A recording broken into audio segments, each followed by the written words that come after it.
네, 시청자 여러분 안녕하세요. 투더 골드문 진행의 문다연입니다. 어제 미국 증시는 대통령의 날로 쉬어가는 하루였습니다. 하지만 유럽 증시는 큰 폭의 하락세를 보였는데요. 특히나 러시아 증시 같은 경우에는 13% 하락을 보여주면서 우크라이나발 위기감이 계속해서 이어지는 모습입니다. 과연 이 시장의 압박감이 언제까지 지속이 될지, 시즌 종료는 아닐지 걱정하시는 분들이 많으실 텐데요. 여기에 대한 해답 두 분의 전문가님들과 한번 체크해 보겠습니다. 먼저 코인사부님 어서 오세요. 네, 반갑습니다. 시장 자체가 너무나도 안 좋습니다. 이 올림픽 대표팀이 이제 올림픽을 끝나고 금이 환영을 했습니다. 하지만 시장은 돌아오지 않고 있어요. 어디로 갔는지 화물차사도 아니고. 근데 얼마 전에 꽤 인기를 많이 끌었던 오징어 게임에 이런 말이 있었죠. 이러다 다 죽어. 그래서 지금 이러다 좀 다 죽을 듯한 좀 위기입니다. 좀 이제 매매를 하다가 너무 많이 좀 하락을 해서 좀 이제 매물이 나와주는 경우도 있는데, 한간에는 또 아까 말씀하셨던 시즌이 종료가 된 것이 아니냐, 정말.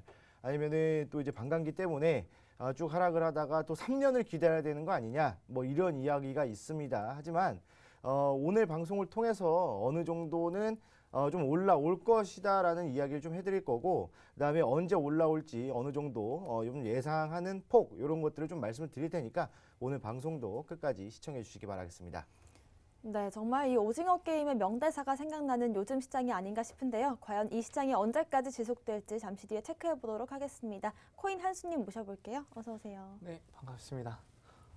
일단 러시아 문제가 많이 들고 있죠. 방금 코인 사부님이 말씀해 주신 것처럼 이 오징어 게임의 또 한 가지 명대사, 또 깐부를 빼놓을 수가 없는데, 저희 러시아와 우크라이나 좀 깐부를 맺고 좀 잘 지내면 좋을 것 같은데 좀 쉽지 않게 서로 각자 자기가 하고 싶은 대로 하고 있는 것 같아요. 그런 걸 보면서 러시아는 자기만의 이득을 좀 취하고 싶고, 그거를 쉽게 내놓지 않으니까 약간 떼를 쓰고 있는 느낌이기도 하고요. 미국 입장에서는 아무것도 당장 해줄 수는 없고, 우크라이나의 좀 내전을 좀 지켜봐야 되는 상황이 좀 이어지고 있는 것 같아요.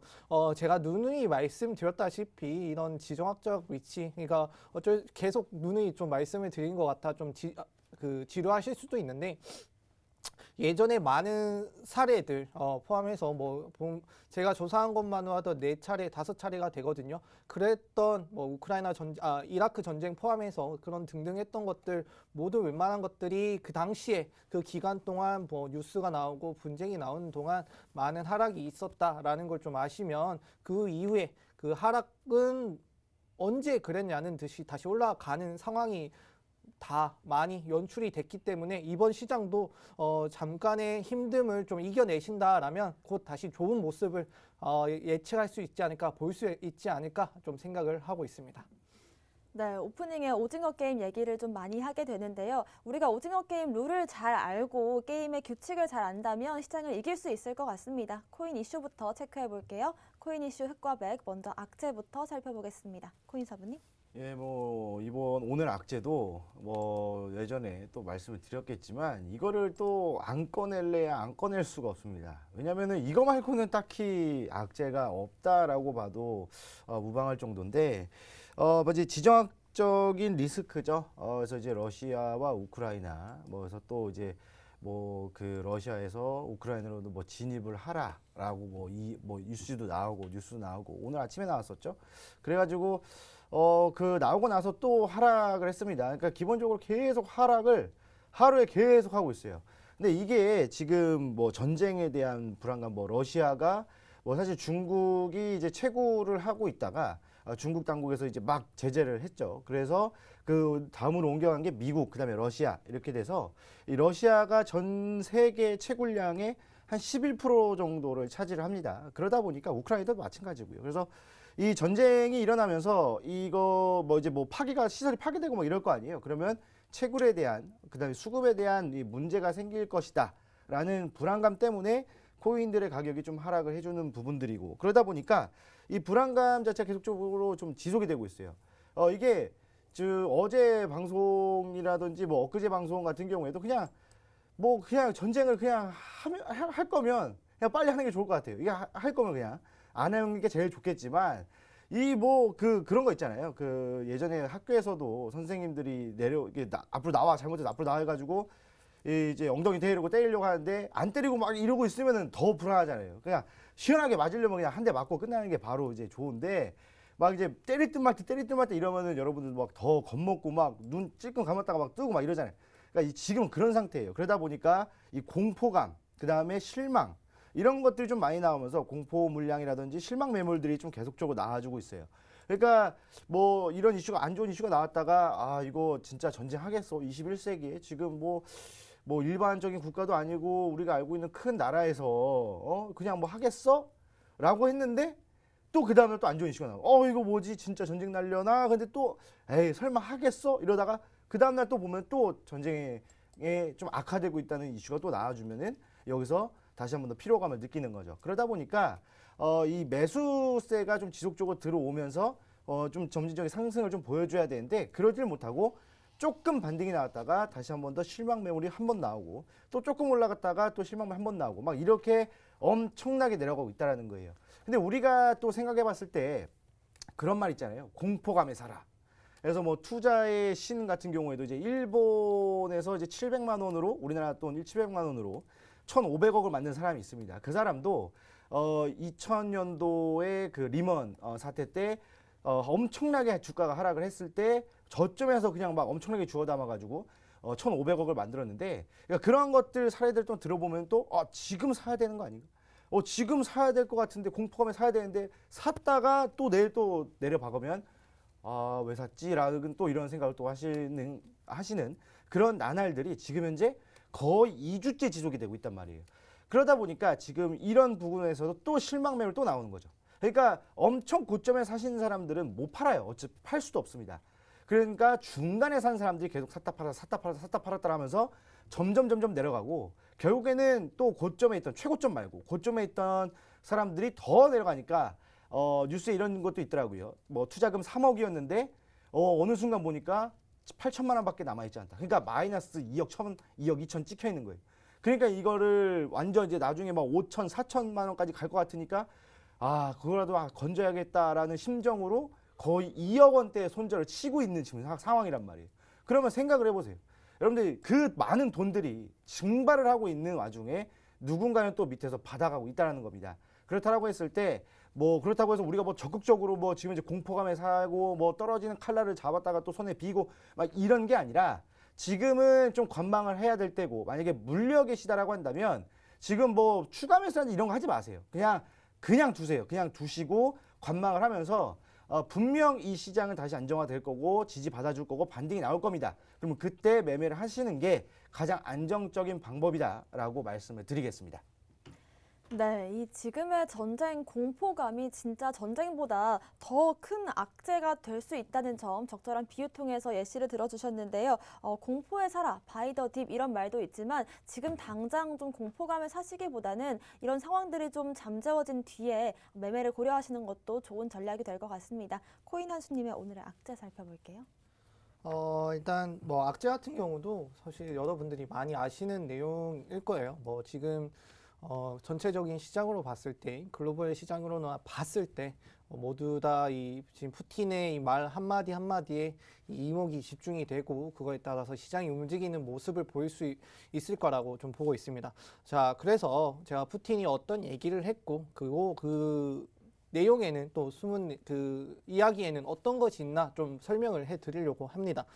자, 일단 어제 이 푸틴이 이제 돈바스 칠러 이제 분리주의 있죠. 이제 우크라이나 오른쪽 아래 구석탱이에 보면 이 돈바스 지역이라고 칠러 세력들이 좀 무장 단체들이 이제 거기 좀 점거를 하고 있는데 거기 이제 분리주의를 가지고 있는 공화국들을 독립으로 좀 승인을 해주겠다라는 내용이 나오고 있고 그리고 승인을 해주고 우호 조약을 체결하겠다라는 내용이 나오고 있어요. 그것 때문에 또 시장이 좀 떨어지고 있었죠. 자, 어떤 내용이냐면 일단은 이 푸틴이 직접 나서서 이제 우크라이나 동부의 이 돈바스 지역에 친러시아 분리주의자들이 선포한 자칭 도네츠크 인민공화국, 그다음에 루간스크 인민공화국 독립을 좀 승인을 했다라고 합니다.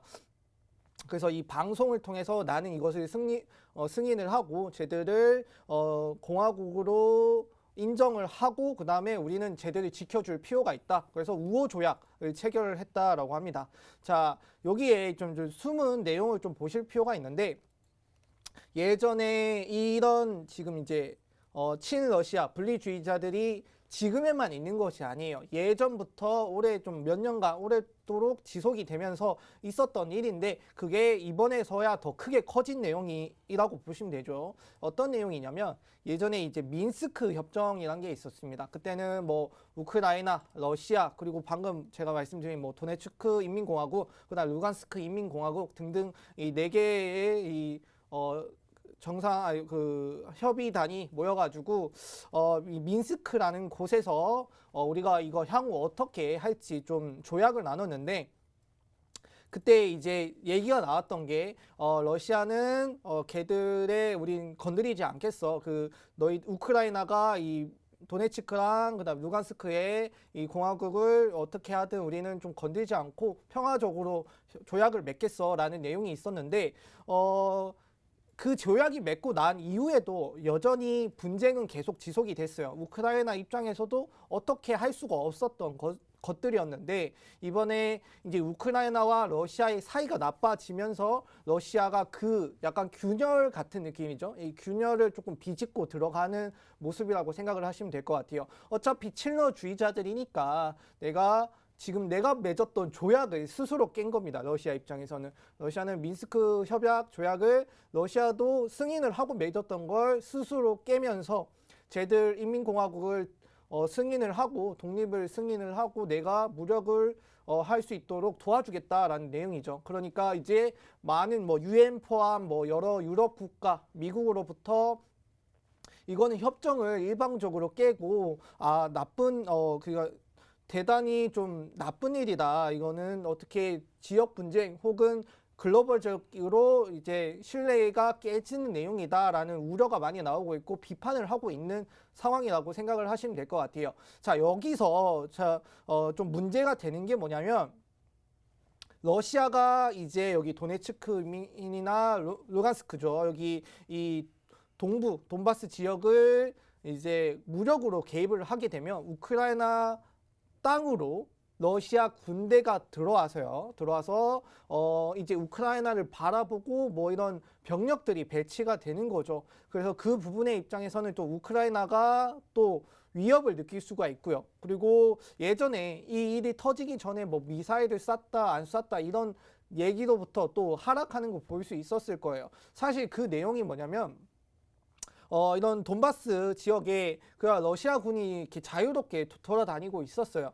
근데 이미 이 우크라이나 안에서도 이 돈바스를 싫어하는 군대가 있을 거잖아요. 그래서 그 군대가 뭐 이런 훈련이나 이런 걸 통해 이제 돈바스 향해서 쏜 건데 거기에 러시아가 좀 이렇게 피해를 입었다. 그래서 우리는 이거를 강경하게 대책을 해야 되고 얘들을 인정을 해줘야 된다라는 내용이 나오고 있는 거예요. 그래서 어제 이 푸틴이 처음에 이 시장의 흐름을 보시면 처음에 이 연설을 할 때 시장이 나쁘지 않았어요. 뭐 올라가는 모습, 그래서 어느 정도 회복이 되는 모습을 보여줬다 이 말이죠. 근데 뒷부분에 푸틴이 어떤 얘기를 했냐? 지금 우크라이나는 뭐 나치즘에 빠져 있다. 지금 내가 이 우크라이나 같은 경우는 예전에 소련의 땅이다. 우리가 어느 정도 권리를 주장할 이유가 있다라는 명목으로 이제 이런 뉴스를 내보내기 시작을 했죠. 그 이후에 많은 하락들이 있었고 이 비트코인, 뭐 암호화폐, 뭐 유럽, 그다음에 러시아, 러시아 이 화폐 가치도 많이 떨어지는 모습을 보여줬고요. 그래서 이 푸틴 입장에서는 지금 아직 우크라이나를 더 뜯어먹을 게 있나 봐요. 그래서 조금씩 이 땅 따먹기를 하는 모습을 보여주면서 세계 경제를 좀 흔들고 있는데 제가 우스갯소리로 사람들한테 많이 말씀을 드립니다. 어떤 얘기를 하냐면 지금 러시아 입장에서는 지금 암호화폐를 채택을 하기 있으니까 이제 그 나라 잔고에 이 암호화폐를 쌓아야 되잖아요. 그러니까 지금 매집을 하기 위해서 제가 매집을 하기 위해서 지금 이런 일을 계속 벌이고 있고 그다음에 이걸 질질 끄고 있는 것이다라고 말씀을 드리고 있는데 솔직히 제가 말씀드린 내용이 뭐 허무맹맹하진 않을 것 같아요. 얘도 어느 정도 러시아가 자기들이 마음만 먹으면 이 시장을 왔다 갔다 좌지우지할 수 있는 입장이라면 충분히 저점 매집을 감행할 수 있는 그런 국력이 있기 때문에 그렇게 하는 것이 아닌가라고 생각을 하고 있습니다. 일단 이런 정세는 당분간 계속 이어질 것 같아요. 앞에 말씀해 주셨다시피 지금 같은 정세 어느 한 사람의 말 한마디에 시장이 왔다 갔다 하고 있죠. 이럴 때는 뭔가 이렇게 하려고 하지 마시고 좀 관망을 하면서 이 러시아, 미국 러시아, 우크라이나 극적 타결 이런 내용이 나와도 그때 매수하셔도 솔직히 늦지 않다라고 저는 생각을 하고 있습니다. 지금 같은 시장 좀 안정적으로 좀 침착하게 대응하시고 앞으로 어떻게 흘러가는지 좀 저희와 같이 지켜보시면서 대응을 하셔도 늦지 않다 또 말씀을 드리도록 하겠습니다. 네, 잠깐 코인 한수님과 역사 시간을 가져본 것 같은데요. 일단 지금은 푸틴과 같은 전 세계 유명 인사들의 말 한마디에 좀 시장이 크게 휘청일 수가 있기 때문에 코인 사부님과 코인 한수님 모두 좀 지금 당장은 적극적으로 투자하는 거에 유의하셔라 라는 말씀 주셨습니다. 오늘의 호재도 살펴보겠습니다. 코인 사부님. 예, 뭐 잘 이야기를 해주셔가지고 거의 뭐 러시아가 좀 빨리 결정을 좀 해줬으면 좋을 것 같다라는 생각이 드네요. 이거 좀 시장이 좀 안 좋으니까. 자, 그래서 오늘 호재 같은 경우에는 뭐 이런 좀 그 안 좋은 것들 빼고 또 괜찮은 소식들이 좀 있어서 가지고 나왔습니다. 제가 이제 계속 최근에 뭐 NFT에 대한 이야기를 좀 많이 해드렸어요. 그런데 이제 우리나라 대기업에서도 이제 이 NFT에 관심을 좀 갖고 있다라고 좀 보시면 될 것 같습니다. 그래서 이제 국내 대기업들이 메타버스와 NFT 쪽으로의 투자 또는 이 신사업 진출을 하려고 준비 중에 있다라고 좀 보시면 될 것 같아요. 우리가 흔히 대기업이라고 한다면 자산 가치가 5조 원대 이상이라고 좀 보시면 되겠습니다. 그러니까 이제 5조 원대 이상의 자산을 보유하고 있는 기업이 메타버스 그다음에 이 NFT 쪽으로의 신사업 진출의 의사가 있다라고 밝혔거든요. 근데 여태까지 그러니까 올해 말고 작년까지만 하더라도 가장 큰 사업 진출 같은 경우에는 인공지능과 그다음에 뭐 사물 인터넷 뭐 이런 쪽이었거든요. 그런데 올해 들어서는 이 사물 인터넷과 뭐 인공지능을 제치고 뭐 전기차 배터리 이런 것들을 제치고 메타버스와 NFT 쪽으로의 사업을 진출하겠다라고 이제 의사를 밝혔습니다. 세 곳 중 한 곳이에요. 세 곳 중 한 곳 정도가 그렇게 좀 밝혔기 때문에 앞으로의 우리나라 이 메타버스 시장이라든지 그다음에 NFT 시장 같은 경우에도 더 성장할 가능성, 더 성장할 여지가 남아 있다라고 좀 보시면 되겠죠.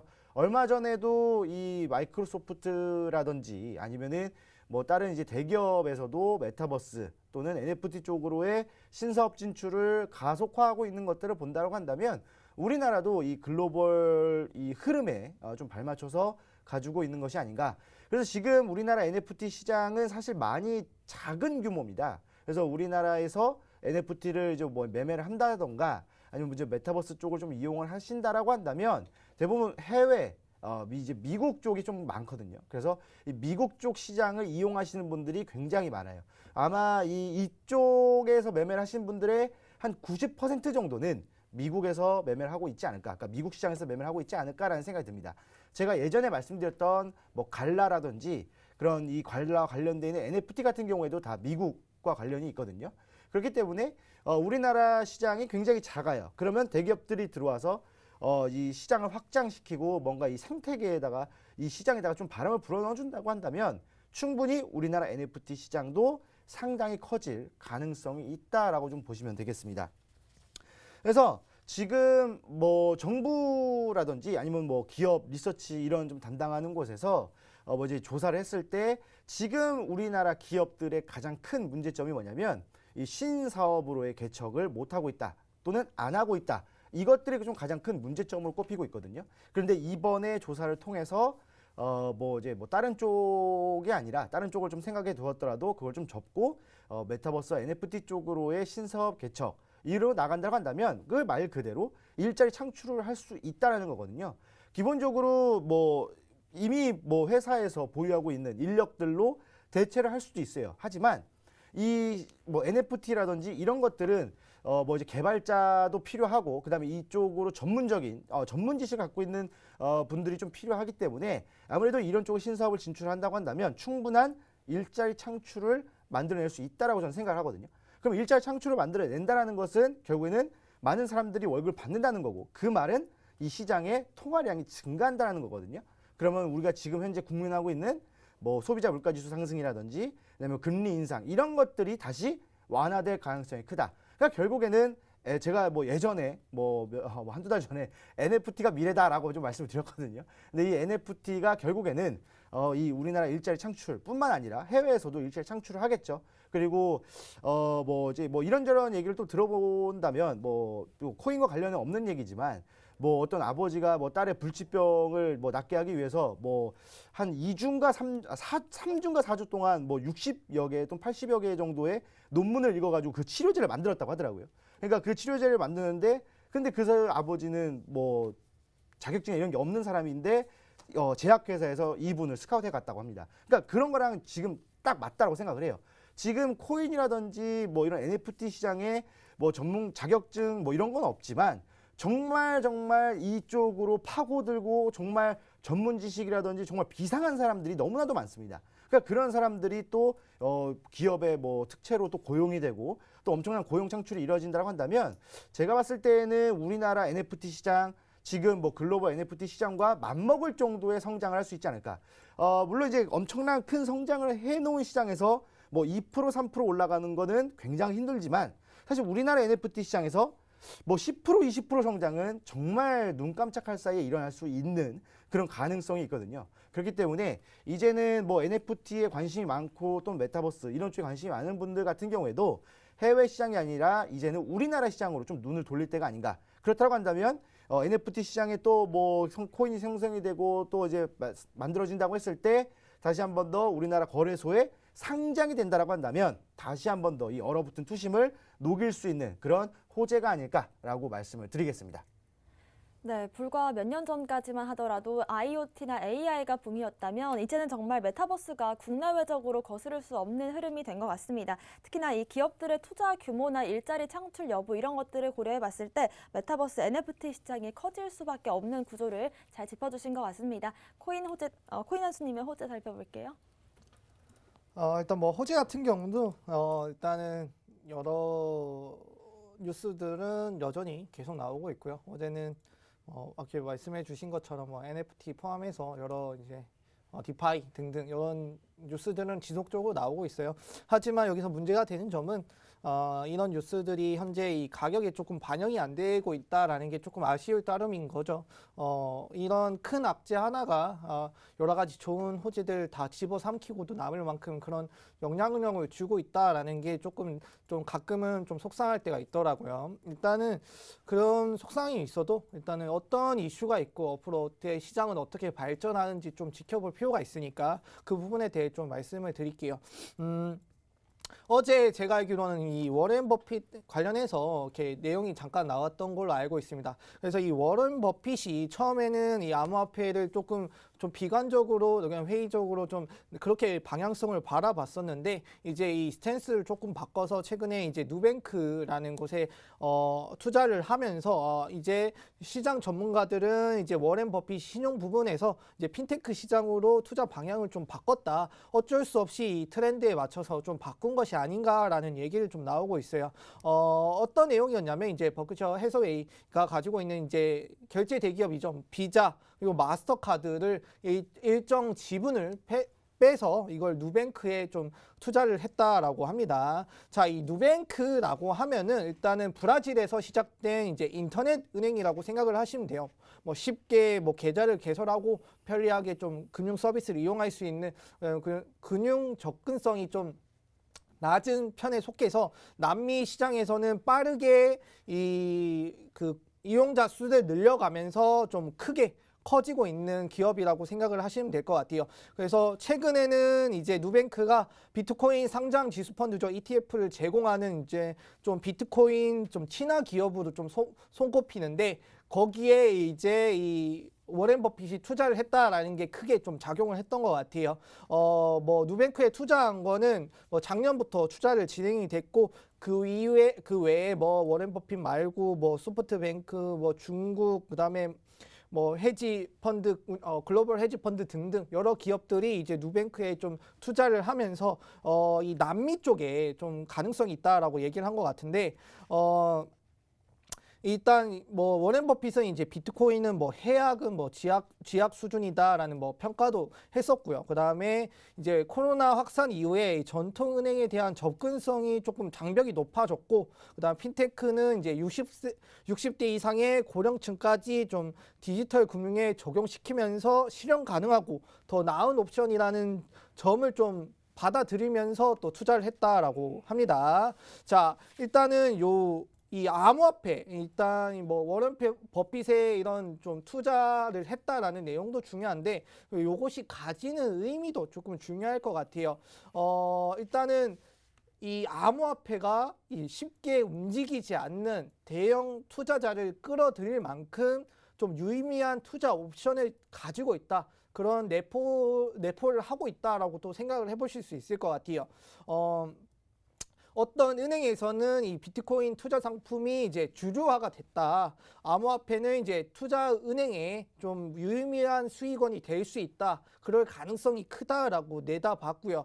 그리고 최근에는 이제 암호화폐 투자 상품이 예전에는 뭐 35개 이동 순이었는데 80개까지 거의 2배 이상 증가하는 모습을 보여줬고, 그다음에 총 가치도 240억 달러에서 630억 달러까지 한 3배 정도죠. 약 3배 정도 상승하는 모습을 보여주면서 지금 이 극심한 가격 조정에도 거래량은 안정적으로 유지가 되고 있고, 그리고 이는 또 많은 기관들이 암호화폐에 가치가 있다, 좀 투자할 그 필요가 있다라고 느끼고 뛰어들고 있는 것을 좀 나타내고 있다라고 하는 것 같아요. 자, 여기에 더불어서 일단 2월 19일에 또 일론 머스크가 트위터를 통해서 또 한마디를 했습니다. 자기 이제 테슬라 전용 충전소에는 뭐 여러 자동차 전용 식당도 만들겠고, 그거를 결제를 하는데 도지를 이용해서 결제를 지원을 되도록 하겠다. 그래서 그 당시에도 또 도지코인이 약간 상승하는 모습을 보여줬죠.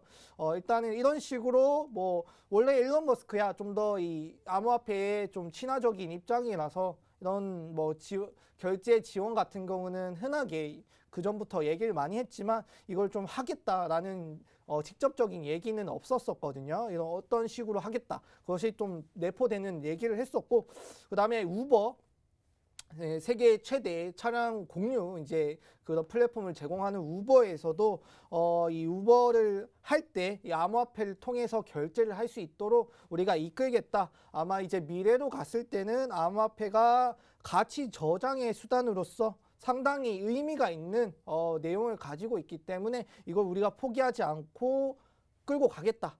이 외에도 뭐 우버, 뭐 테슬라 외에도 뭐 비자, 뭐 페이팔, 마스터, 지금 현재 많은 결제 서비스를 담당하는 부분들이죠. 이런 기업들도 암호화폐의 결제 부분에 이 암호화폐를 넣겠다라는 얘기가 좀 나오고 있어요. 자, 마지막으로 이 남미 시장, 지금 브라질 관련해서 좀 말씀을 드렸었는데, 이 남미 시장이 현재 최대 금융 생태계를 확보할 수 있는 시장으로 좀 커지고 있다라는 얘기가 나오고 있어요. 많은 기업들이 이제 남미 시장으로 눈독을 돌리고 거기서 좀 개발을 하고 풀이 많다, 여기서부터 수익을 낼 수 있다라고 하는데, 소프트뱅크죠. 소프트뱅크도 남미 시장에 이 투자를 하면서 앞으로 이 남미 시장, 이 암호화폐에 많이 개입되지 않은 남미 시장이 앞으로는 더 커지면서 주를 이끌 것이다 라는 내용이 나오고 있어요. 이제는 어느 지역 가릴 거 없이 모든 전 세계가 암호화폐 시장에 좀 참여를 하게 되면서 우리가 모르게, 그리고 어디 가서든 암호화폐가 보일 수 있는 그런 환경이 오지 않을까. 그렇게 되면 이 지금은 못 따라가는 가격들이 언제는 다시 반영이 돼서 충분한 가격 상승을 이끌 것이다 라고 저는 좀 생각을 하고 있습니다. 네, 먼저 누뱅크 투자가 주목을 받는 이후부터 암호화폐 시장이 전반적으로 이제 투자의 전략처가 됐다라는 말씀과 함께 브라질을 비롯해서 남미 시장에서도 폭발적인 잠재력을 갖고 있다라는 말씀까지 전해주셨습니다. 코인 이슈 흑과 백 살펴봤고요. 저희는 잠시 뒤에 코인콕으로 돌아오겠습니다.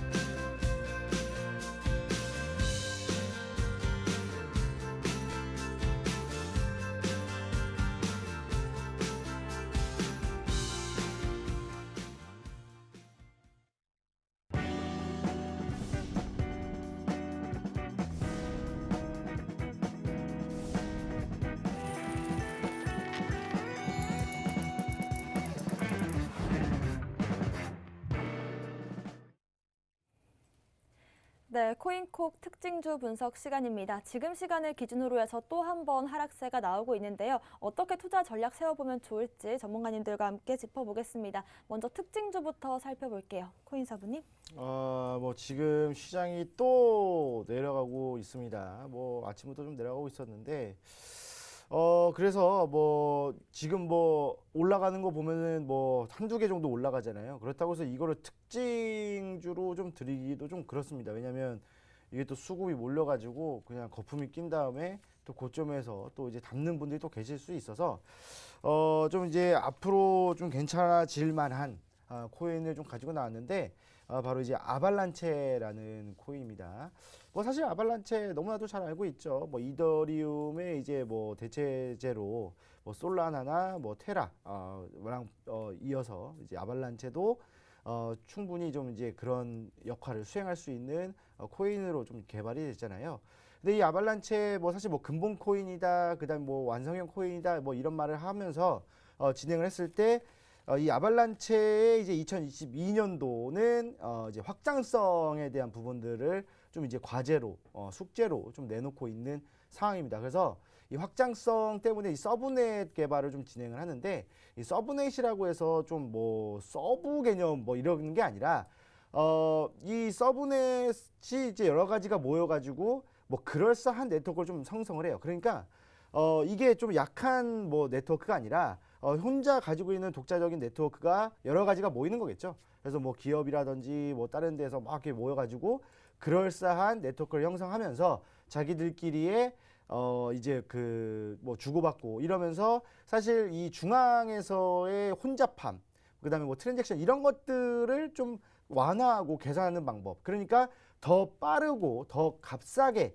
진행하는 거라고 보시면 되겠습니다. 그래서 이런 부분들이 2022년도의 과제고, 그다음에 이 프로젝트의 이제 방향성이기 때문에 충분히 뭐 이더리움을 뭐 뛰어넘을 수 있을 만한 코인이 또 아닐까라는 생각이 들어요. 그리고 이제 이 아발란체가 뭐 다른 거래소에도 있고, 그다음에 뭐 최근에 이 업비트에도 상장이 됐었는데, 상장되고 나서 엄청난 시세를 보여주다가 많이 하락을 했습니다. 그래서 엄청난 하락을 했기 때문에 이 과대 낙폭에 의한 상승 탄력이 존재한다라고 좀 보시면 될 것 같아요. 그러니까 이제 엄청난 하락 이후에는 이 부분들이 과대 낙폭이 있었기 때문에 이렇게까지 떨어지면 원래 기존에 가지고 있던 적정 가격이 있기 때문에 이 적정 가격대로 올라갈 것이라는 기대감 때문에 수급이 들어와요. 그러면서 반등을 살짝 합니다. 그렇기 때문에 이런 부분들로 인해서 매매를 하시는 분들도 계십니다. 그래서 과대 낙폭에 의한 상승이 존재하기 때문에 충분한 또 이제 매매를 할 수 있을 만한 뭐 그런 코인이 아닌가라는 생각이 듭니다. 차트를 보면서 다시 한 번 더 설명을 해드리도록 하겠습니다. 자, 제가 아까 말씀드렸을 때 이 업비트에 상장하고 나서 엄청나게 상승을 했었어요. 뭐 이제 상장가는 뭐 한 84,000원, 5,000원 정도 진행이 됐다가 쭉 올라가면서 뭐 한 11만 원, 그리고 나서 한번 눌렸다가 다시 한 번 더 올라가면서 12만 원을 찍었어요. 그러니까 엄청난 상승을 보여준 거예요. 이 엄청나게 또 무거운 애인데 엄청난 상승을 보여주다가 뭐 사실 아시겠지만 이때부터 뭐 전쟁에 대한 뭐 불안감, 그다음에 뭐 실망감, 뭐 이런 것들이 좀 나와주면서 엄청나게 또 하락을 했어요. 그러니까 이 위에서 매매하신 분들은 지금 거의 뭐 죽을 맛일 거예요. 근데 뭐 여기서 사신 분들은 여기서도 팔았고 또 여기서 사신 분들 또 여기서 팔고 또 이런 흐름이 진행이 됐겠죠. 그러다 보니까 서로 사고 팔고를 진행하니까 가격이 팍팍팍팍 내려가는 거예요.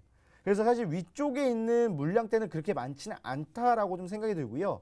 오히려 중간 쪽 여기와 여기에 중간 물량이 있는 이 구간이 지금 현재 물량이 제일 많다라고 보시면 되겠습니다. 자, 그러면 지금 사실 뭐 양옆에 차트는 없지만 양옆에 차트가 있다라고 생각을 하고 좀 놓고 본다면 이쪽을 이제 쌍봉을 만들어주고 내려왔잖아요. 그러면은 여기서 내려왔을 때 한 번 더 올라갔다가 눌렸다가 올라가주면 뭡니까? 쌍봉이 아니라 쌍봉을 반대로 누르는 쌍바닥 패턴이 나와주면서 한 번 더 올라가줄 수 있는 흐름을 만들어 준다라는 거죠. 그리고 나서 뭐 이게 만약에 예를 들어서 뭐 헤드앤숄더 패턴이라고 한다면 숄더가 있는 뭐 10만 원까지는 한번 올라갈 수 있지 않을까라고 생각하는 겁니다. 그럼 쌍바닥 패턴이던 헤드앤숄더던 그럼 숄더 오른쪽이 되겠죠. 그러면은 어차피 올라갈 수 있는 구간을 만들어 준 거라는 거죠. 워낙 과대하게 낙폭이 나왔기 때문에 너무나 크게 낙폭이 나왔기 때문에 한번 올라갈 수 있는 자리를 만들어 줄 수 있다. 그러면은 또 이렇게 말씀할 수가 있어요. 이렇게 많이 떨어지는데 더 떨어지는 거 아니냐, 더 망하는 거 아니냐, 이거 2만 원 가는 거 아니라고 말씀하실 수도 있겠지만 사실 이 아발란체의 가격 자체가 2만 원 정도로 내려간다고 한다면 그때는 뭐 거의 뭐 모든 코인들 또는 이 시장 자체가 너무나도 침체기 아니겠습니까? 그럼 그 정도는 뭐 매매할 수도 없고 거의 그냥 매도를 하고 그냥 빨리 빠져나와야 되는 그런 구간인데 그렇게는 나오지 않을 것 같고요. 그렇기 때문에 충분한 반등이 예상이 된다. 그래서 뭐 이런 것들은 뭐 지금 그렇다고 해서 뭐 엄청나게 뭐 풀매수 해라 이게 아니라 마찬가지로 관심 종목에 넣어두시고 이 가격대가 어느 정도 올라오면서 지지를 받아주면서 방어를 해준다 싶을 때 매매를 하시면 좋겠다라고 좀 말씀을 드리겠습니다. 네, 지금 당장에는 대부분의 코인들이 좀 짙은 하락세를 보이고 있는데 이런 시장에서 우리가 앞으로 좀 지켜보면 좋을 코인으로 아발란체 체크해 보시면 좋을 것 같습니다. 특히나 과대 낙폭이 나왔을 때 이 갭을 메꾸기 위해서 좀 더 올라가는 모습을 보여주지 않을까라는 말씀 주셨습니다. 코인 한수님의 특징주 살펴볼게요. 일단 특징주 같은 경우는 일단은 당분간 뭐 이렇게 말씀해 주신 뭐 아발란체 같은 특징이 있진 않아서 다른 코인들 같은 경우는 그래서 일단은 저도 비트코인 가지고 좀 꾸준히 좀 말씀을 드리려고 합니다. 일단은 현재 비트코인 4,490만 원대에 좀 가격을 유지를 하고 있는데요. 4,500만 원이 조금 깨지면서 조금 내려가는 모습을 좀 보이나 싶었는데 살짝 이제 지지 저항 이게 받으면서 오락가락하는 모습을 보이고 있는 것 같아요. 일단은 이 비트코인 현재 많은 전문가들이 아마 어제 좀 당황하는 좀 모습을 보였을 거라고 생각합니다. 어제 이 차트를 통해서 좀 말씀을 드릴게요. 그러면 제가 옆에다가 이제 이런 옆에 이 피보나치 되돌림이라고 하죠. 이 피보나치 되돌림을 찍어서 많은 전문가들은 어떻게 예측을 했었냐라면 여기 보시면 0.382 라인이 있습니다. 보통 이제 고점과 이 저점 대비해서 떨어지면 어느 정도에서 반등을 많이 하느냐라는 걸 좀 이제 사람들이 예측을 하는데 그 라인이 0.382로 많이 잡고 들어가죠. 그러면 이 라인에서 이제 전문가들은 이제 두 가지 옵션 떨어지는 거와 이제 올라가는 거와 떨어지는 거 이제 예측을 하는데 아무래도 이제 전문가들은 선물을 좀 많이 하다 보니까 그래서 이 선물 관련해서는 빠르게 매수 매도를 좀 진행을 하는 편이고요. 현물 같은 경우는 0.382에서 아마 매수를 좀 많이 들어가시고 좀 홀딩하는 분들도 계시고 아니면 손절 치는 분들도 계신 것 같은데 저 라인이 깨진다라면 좀 아래까지 이제 지켜봐야 되죠. 그 라인이 이제 0.236 4,420만 원까지 한번 좀 내려갈 가능성이 열려 있다라고 좀 생각을 하시면 될 것 같아요. 만약에 일단은 4,420만 원까지 떨어진다라면 지금 이 제가 뒷부분에 이 암호화폐 이 파란색으로 그 볼린저 밴드를 좀 적용을 해놨어요. 자, 이 볼린저 밴드의 성격을 조금 아시면 이런 하락이 있죠. 하락이 있으면 어떻게든 이 볼린저 밴드 안으로 그러니까 그 밴드가 가지고 있는 경기 안으로 집어넣으려는 심리가 강해진다라고 생각을 하시면 돼요. 여기도 그런 심리가 작용을 해서 집어넣었고요. 여기도 그런 심리가 작용해서 다시 좀 올라가는 모습을 보여줬죠. 지금 이제 바닥 올 만큼 왔다라고 생각을 하시면 돼요. 어느 정도 여기서 더 떨어질 수는 있겠지만 만약에 떨어지더라도 이 사람들은 그 이후부터 심리가 작용을 해서 또다시 밴드 안으로 넣으려는 심리가 좀 작용할 것 같다라고 좀 말씀을 드릴 수 있고, 현재 이 비트코인 4,490만 원 많은 분들이 좀 걱정을 하시고 계실 텐데요. 이거를 저희가 뭐 쌍바닥 그리고 뭐 W 이런 거를 좀 이렇게 많이 분들이 이제 찾고 또 얘기를 하시잖아요. 좀 크게 봤을 때도 충분히 그런 라인이 나올 수가 있어요. 제가 이걸 좀 지우고 말씀을 드리도록 할게요. 자, 제가 위에 이 아래 선을 꺼놨습니다. 이걸 크게 보면 물론 좀 너무 길게 본 감도 없지 않아 있는데 사람들이 말씀드리는 이런 그러니까 쌍바닥을 찍는다라면 충분히 이 부분도 쌍바닥을 찍을 수 있는 부분이 오지 않을까라고 저는 생각을 하고 있습니다. 생각보다 이 쌍바닥이 그렇게 잘 나오진 않아요. 어떻게 자세히 보거나 뭐 이렇게 쪼개서 보거나 하면 꾸역꾸역 찾을 수 있는데, 그렇다면 이렇게 또 찾는 방법이 있다라면 이렇게 크게 봤을 때도 이런 쌍바닥이 나오면서 이제 올라가는 추세가 시작될 가능성이 있다라고 좀 열린 가능성, 아래도 떨어질 가능성은 얼마 안 돼요. 이제 제가 말씀드린 것처럼 어느 정도 라인에서 지지를 받고 올라올 거예요. 그러면 저희는 그때부터 얼마까지 올라가야 되는지 이제 하늘을 좀 바라볼 필요가 있을 것 같아요. 너무 떨어질 것보다 오를 것이 더 많으니까 조금만 기다리시면 이 가격 회복되고 여러분들한테 좋은 모습 보일 수 있다, 또 말씀을 드리도록 하겠습니다. 네, 많은 분들께서 가장 궁금해하실 비트코인 차트 분석 도와주셨고요. 아직까지는 좀 하방 가능성 4,420만 원까지는 최소 열려 있지만 앞으로 더 오를 날이 많았다, 이렇게 말씀을 주셨습니다. 오늘의 코인도 한번 살펴보겠습니다. 코인 사부님.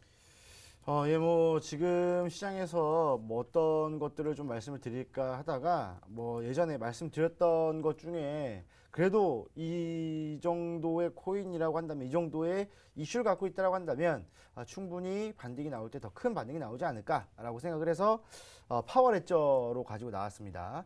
뭐 파워레저 저번에 설명해 드렸기 때문에 따로 뭐 추가적인 설명을 드리진 않고 바로 차트를 보면서 이제 바로바로 좀 말씀을 드리도록 할게요.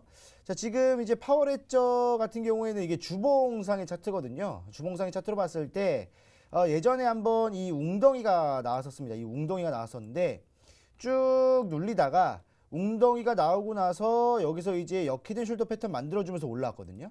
그리고 나서 제가 여기서 기준선을 잡고 이 기준선과 이 꼭지점, 그 다음에 요만큼의 갭을 위쪽으로 올리면 기대값이 나온다라고 말씀드렸잖아요.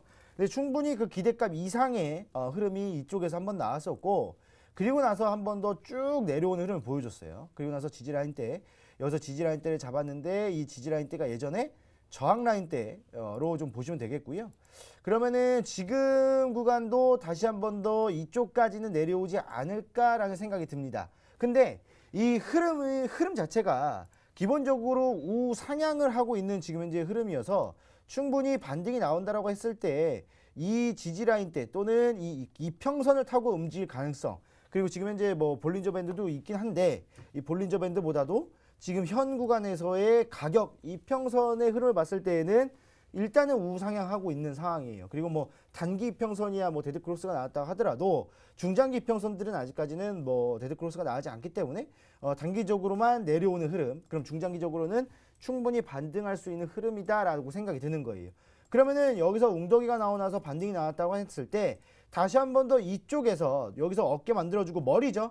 그래서 올라왔다가 어깨 만들어주고 다시 한 번 더 눌렀다가 올라와 준다면 충분히 이 구간에서 상승과 하락을 반복을 해준다. 그렇다고 한다면 저번에 방금 말씀드렸던 여기서의 하락 시작, 그러면 이 기준선과 꼭지점을 이어서 여기서 한 번 더 올려봤을 때에는 충분히 예전에 올렸던 1,000원 이상의 가격대를 한 번 더 회복할 수 있지 않을까라고 좀 생각이 듭니다. 그래서 지금 이제 이 매매를 하실 때 제가 이제 뭐 매수가는 600원 이하로 좀 말씀을 드리고, 그다음에 목표가는 790원 이상, 뭐 단기로 보는 겁니다. 그리고 손절가는 550원으로 드렸는데 사실 이거 이제 시장이 이렇게 내려가기 전에 제가 설정을 한 거예요. 그런데 지금 시장이 많이 내려갔기 때문에 살짝 조정을 하는 게 아니라 언제 매수할지를 좀 말씀을 드리자면 아까 말씀드렸던 것처럼 머리를 찍고 올라올 때 있죠. 머리를 찍고 올라가니까 지금 음봉 나왔기 때문에 내일이나 뭐 내일 모레쯤 한번 양봉으로 지지받고 올라오는 타이밍에 매수를 하면은 참 좋은 타이밍이지 않을까라고 말씀을 드리겠습니다. 네, 파월했죠. 지금 현재 정배열로 좋은 흐름 만들어 가고 있지만 전반적인 시장이 좀 많이 투심이 약화된 시점이기 때문에 지금 당장 매수를 하시기보다는 머리를 찍고 올라올 때, 그러니까 양봉 지지를 한 이후에 들어가시는 게 조금 더 효과적인 매매로 이어질 것 같습니다. 코인 한수님의 오늘의 코인 살펴볼게요. 네, 제가 오늘 가져온 코인은 일단은 디센트럴랜드를 좀 들고 왔습니다. 제가 뭐 최근에 디센트럴랜드 가지고도 많이 얘기를 좀 드렸던 것 같은데 상대적으로 이 알트 코인들의 하락에 비해 유난히 좀 덜 떨어진 잘 받치고 있고 잘 지지해주고 힘 좋은 코인을 좀 들고 왔는데 일단은 현재 이 모든 시장들이 조금씩 하락폭을 좀 내려오면서 손절가 비슷하게 왔지만 저는 일단은 항상 말씀드렸다시피 제가 추천드리는 매수가 이상에서 매수를 드리고요. 그리고 그 이후에 이 시장이 깨지거나 뭐 이슈가 있으면 그때 손절가 잡으시면 되는데 일단은 매수가부터 조금 말씀을 드릴게요. 앞에 비트코인이 봤던 것처럼 저도 이 디센트럴랜드 제가 옆에 피보나치 되돌림 통해서 어느 정도 가격에서 반등이 오겠구나라는 생각을 하고 있었습니다. 그 가격이 이제 3,000원대였거든요. 그래서 3,000원대 때 제가 출발했을 때 3,000원이길래 이거 지금 여기서 반등만 좀 주면 좀 좋겠다라고 했는데 조금 내려가는 모습. 자, 이 3,000원대가 깨졌음으로써 그 밑에까지 바라볼 수 있어요. 그러면 여러분들 지금 2,680원까지 떨어질 가능성이 있다. 제가 그런 식으로 비트코인을 분석을 했기 때문에 이 디센트럴랜드도 그렇게 말씀을 드려야겠죠. 그러면 언제 매수를 하셔야 되냐면 적어도 이 0.382, 그러니까 3,000원 이상을 넘는 순간에 3,100원 정도, 3,000원 갖고 택도 없습니다. 왜냐면 너무 희망 고문일 수 있어요. 왔다 갔다 충분히 거기 지지 라인이 된다라는 뜻은 저항 라인이 되기도 하거든요. 그러면 그 부분에서 많은 사람들이 매도를 할 수 있는 구간이 되기도 하기 때문에 그보다 위에 있는 가격에서 좀 말씀을 드리고 그 가격이 3,100원대 제가 옆에 체크를 해놨는데 3,100원대 이상에서 매수를 좀 권유를 드리고 그렇다라면 위에 매물대가 좀 쌓여 있고 적어도 반등을 했다라면 최소한 이 디센트럴랜드 같은 경우는 원래 정배열로 났었습니다. 정배열이 갑자기 역배열로 깨지면서 좀 안 좋은 추세로 내려왔는데 정배열이 가지고 있었던 가격 한 3,600원대, 3,580원대까지는 충분히 회복할 가능성이 있고요. 그리고 옆에 볼린저 밴드 말씀을 드렸죠. 밑으로 깨지면 제가 자꾸 집어 넣으려는 성향이 있다라고요. 그러면 그 성향이 발동됐을 때 가격을 좀 추천을 드리는 겁니다. 그래서 제가 말씀드리는 가격 좀 잊지 마시고 좀 매도 좀 적용했으면 좋겠고요.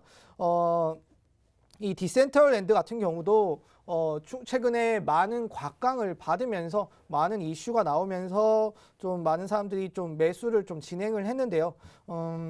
이 비트코인과 같은 흐름을 좀 흘러가고 있어요. 이렇다는 뜻은 현재 다른 알트들에 비해 좀 안정감이 좀 들어가 있고 많은 기업들이 좀 관심을 가지고 들어와 있다. 그래서 대체 수단으로서 좀 충분히 가능성이 있는 코인이라고 좀 생각을 하시면 될 것 같다 말씀을 드리도록 하겠습니다. 네, 일단 디센트럴랜드 같은 경우에는 지금의 이 하락장 속에서도 선방을 하고 있는 코인이다 이렇게 보여지는데요.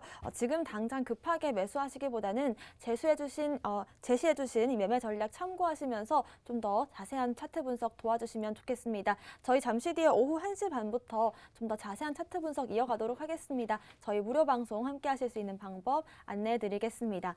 먼저 컴퓨터로 들어오시는 분들은요. 팍스경제TV 홈페이지에 들어오시면 되는데요. 좌측 하단 보시면 투더 골드문 배너가 있습니다. 배너 클릭하시면 바로 전문가님들의 실시간 무료 방송 함께 하실 수가 있고요. 또 핸드폰 통해서 들어오시는 분들은 녹색 창에 투더 골드문 검색하시면 상단 링크 통해서 또 함께 하실 수가 있습니다. 저희 오후 1시 반부터 지금 이 흔들리는 시장에서 반등 구간은 어디쯤인지 한번 체크해 보겠습니다. 오늘 저희가 준비한 소식은 여기까지입니다. 또 본 방송에서 제공하는 정보는 투자 판단의 참고 자료일 뿐이며 특정 자산 가치의 상승과 하락을 보장하지 않는다는 점 유의하시길 바라겠습니다. 저희는 다음 이 시간에 오겠습니다. 시청자 여러분, 고맙습니다.